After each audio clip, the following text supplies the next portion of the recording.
In 2024 of March last year, Radiant was able to take a team of about 23 of us to El Salvador, and I was excited to get to be part of my first one through Radiant, but I feel like in my heart I knew that one of the reasons I decided to go on a missions trip was for the escape from the church. We got to El Salvador with our team, and I was terrified of having to do with any of the activities that involved the kids at the school. I kind of just stood off to the sideline, and this group of 5 or 6 girls runs up to me and they're just yelling at me. They're so excited about something. I asked my friend Melissa, I'm like, what are they trying to say? And she's like, they really just want to play a game with you.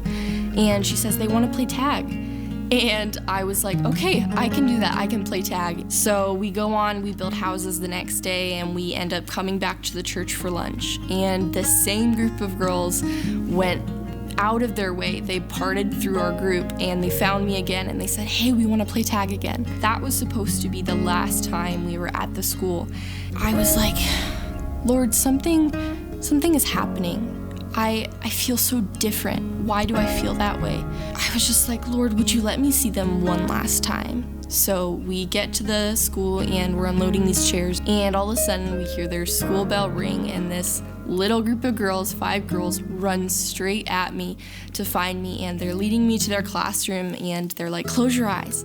So I close my eyes and they hand me these few simple notes. I remember just breaking down in the bus ride home because they had the faith that I haven't seen before.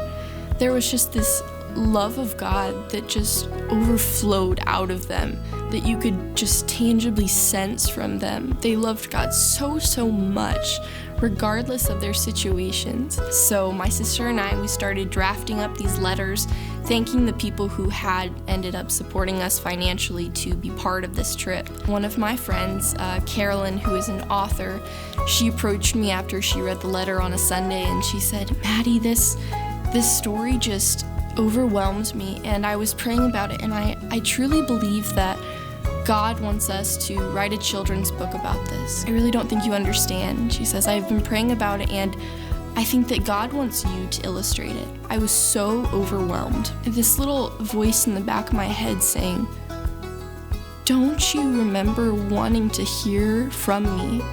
Don't you remember wanting to know what your purpose is? And then I just remember hearing, don't you trust me? So we started in, I believe it was May of 2024 after the missions trip. About January or February, I will go over to her house and she gives me this box. It was one of our first copies of the book, and I broke down because now I know what my purpose is, and I know that I can use my talents that God gave me of illustrating and drawing to create a children's book and to draw things that will further influence the next generation, specifically children, to further understand what missions is, how we can learn about it, how we can be part of it, and how that helps to influence more people to Christ and to teach more about the gospel to kids.